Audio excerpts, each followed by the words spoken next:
নমস্কার বন্ধুরা, আমি শুভদীপ আর আমার ইউটিউব চ্যানেল জ্ঞান মার্গে তোমাদের সকলকে স্বাগত জানাই। আজ আমরা রায় ও মার্টিন প্রশ্নবিচিত্রা থেকে পঞ্চম শ্রেণীর পরিবেশ বিষয়ের তৃতীয় পর্যায়ক্রমিক মূল্যায়নের যে মডেল পেপারগুলি আছে তার মধ্যে থেকে প্রথম school Alipurduar MC William high school এর প্রশ্নগুলির উত্তরগুলো আলোচনা করব। তোমরা আমার এই চ্যানেলটিতে ধারাবাহিকভাবে পরবর্তী বিদ্যালয়গুলির উত্তরগুলিও পাবে, তাই তোমরা আমার এই চ্যানেলটিকে সাবস্ক্রাইব করে নিতে পারো। তাহলে চলো শুরু করি। প্রথম প্রশ্ন, সঠিক উত্তরটি নির্বাচন করো। 1 পশ্চিমবঙ্গের প্রধান খনিজ সম্পদটি হল অপশন ক কয়লা। 2 একটি লুপ্তপ্রায় মাছ হলো, এখানে অপশন গ খলসে। 3 কয়লার অনেকটা অংশই গঠিত হয় গ অপশন গ কার্বন দ্বারা। 4 প্রথম কাগজ তৈরি হয় অপশন খ চীনে। 5 সুনামি হলো একটি অপশন খ জাপানি শব্দ। 6 চাঁদ যার চারপাশে ঘোরে সেটি হলো অপশন গ পৃথিবী। 7 চাঁদের দক্ষিণ মেরু অঞ্চলে সফলভাবে অবতরণ সর্বপ্রথম কোন দেশ করে? এটা খুব সম্প্রতি ভারত করেছে, তাই এটার অপশন হবে ঘ ভারত। 8 বিশ্ব বয়স্ক দিবস পালিত হয় অপশন গ 1 অক্টোবর। 9 পূর্ণিমা তিথিতে এখানে চন্দ্রগ্রহণ হয় অপশন গ। 10 বায়ুর চাপ মাপার যন্ত্রের নাম হলো, উত্তরটি হবে অপশন খ ব্যারোমিটার। এবার শূন্যস্থান পূরণ 2 দাগের। 2 ড্যাশ হলো জীবাশ্ম জ্বালানি, এখানে কয়লা অথবা পেট্রোলিয়াম হবে। 2 রানীগঞ্জ ড্যাশ জেলায় অবস্থিত, এটা হবে পশ্চিম বর্ধমান জেলায় অবস্থিত। 3 ড্যাশকে জৈব শিলা বলা হয়, এখানে পাললিক শিলার মধ্যে রয়েছে চুনা পাথর, যেহেতু সেটা প্রাণীদেহের খোলক বিশেষ করে চুন জাতীয় পদার্থ দিয়ে তৈরি, অর্থাৎ চুন জাতীয় পদার্থের সঞ্চয়ের ফলে পাললিক শিলাগুলো তৈরি হচ্ছে, তাই পাললিক শিলার মধ্যে চুনা পাথরকে জৈব শিলা বলা হয়। 4 ভূমিকম্প মাপার যন্ত্রের নাম হলো রিক্টার স্কেল। 5 পুকুরের জল জীবাণুমুক্ত করতে পোড়া চুন বা শুধু চুন ব্যবহার করা হয়।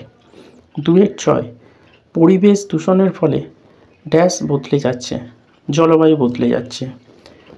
7 হ্যালির ধূমকেতু ড্যাশ বছর অন্তর পৃথিবীর আকাশে দেখা যায়, উত্তর হবে 76 বছর অন্তর।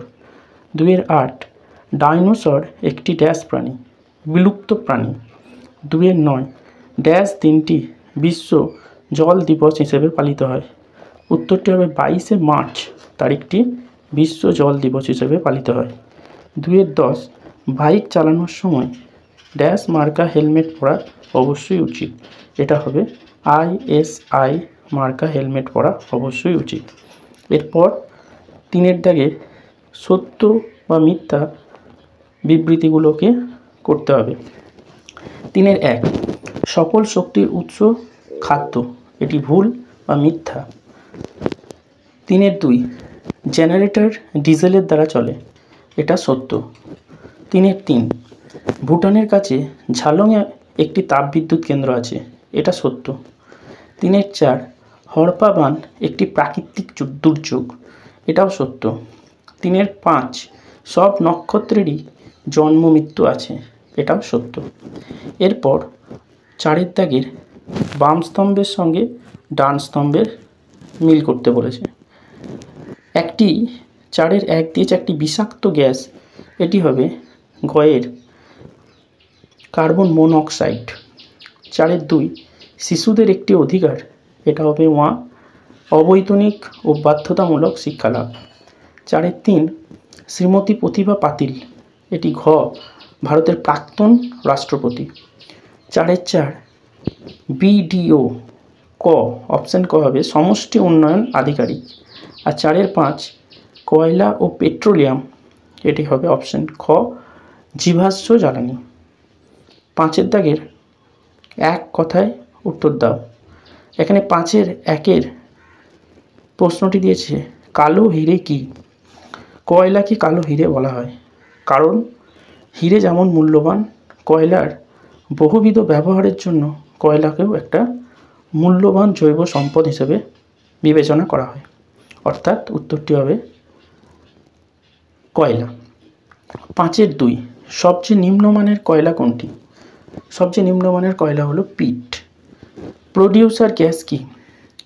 এটা হলো এক ধরনের জ্বালানি গ্যাস যেটি মূলত পাওয়া যায় কোল অথবা কয়লার খনিতে। এখানে বাতাস এবং জলীয় বাষ্পের সঙ্গে মিশ্রিত অবস্থায় প্রোডিউসার গ্যাসকে পাওয়া যায়। 5-এর 4 টেলিস্কোপ কি কাজে ব্যবহার করা হয়? টেলিস্কোপ খুব দূরের জিনিসকে দেখার কাজে ব্যবহার করা হয়, যেমন নক্ষত্র। 5-এর 5 সুন্দরবন কোন জেলায় অবস্থিত? সুন্দরবনের কিছুটা উত্তর 24 পরগনাতেও আছে, তবে বেশিরভাগটা আছে পশ্চিমবঙ্গের দক্ষিণ 24 পরগনা জেলায়। 5-এর 6 আমাদের দেশের বর্তমান জনসংখ্যা প্রায় কত? উত্তরটি হবে প্রায় 140 কোটি।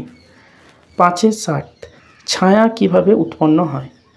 আলোর গতিপথে যদি কোনো অস্বচ্ছ বস্তু অবস্থান করে তাহলে ছায়া উৎপন্ন হয়।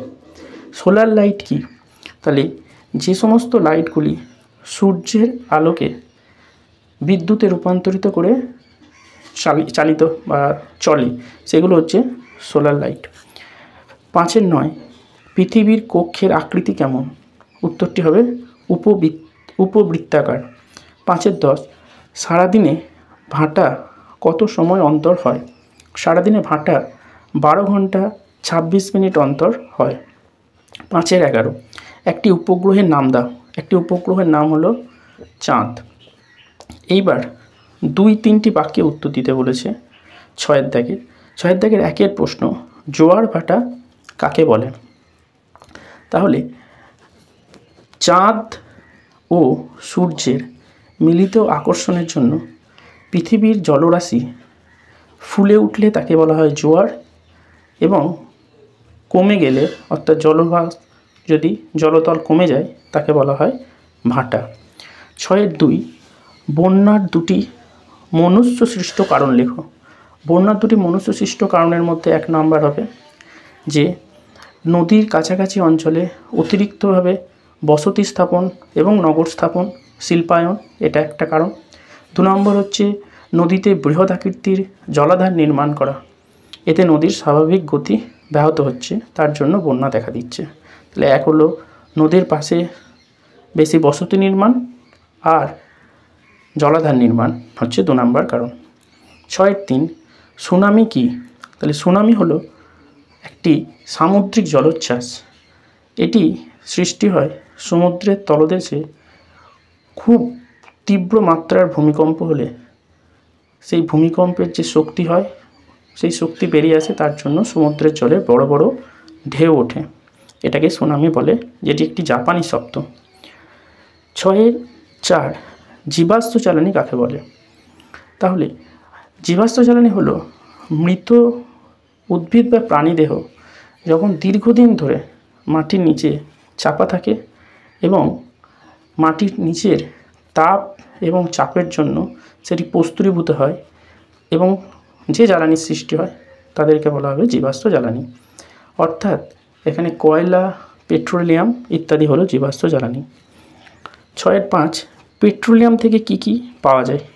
পেট্রোলিয়াম থেকে পাওয়া যায় petrol, diesel, gasoline, naphtha, kerosene, এমনকি রাস্তা তৈরি করার জন্য যে পিচ বা অ্যাসফল্ট। 6-6 চন্দ্রগ্রহণের একটি চিত্র অঙ্কন করো। এটি আমি দিয়ে দিচ্ছি, তোমরা ছবিটা দেখে নাও। ধন্যবাদ সবাইকে, নমস্কার।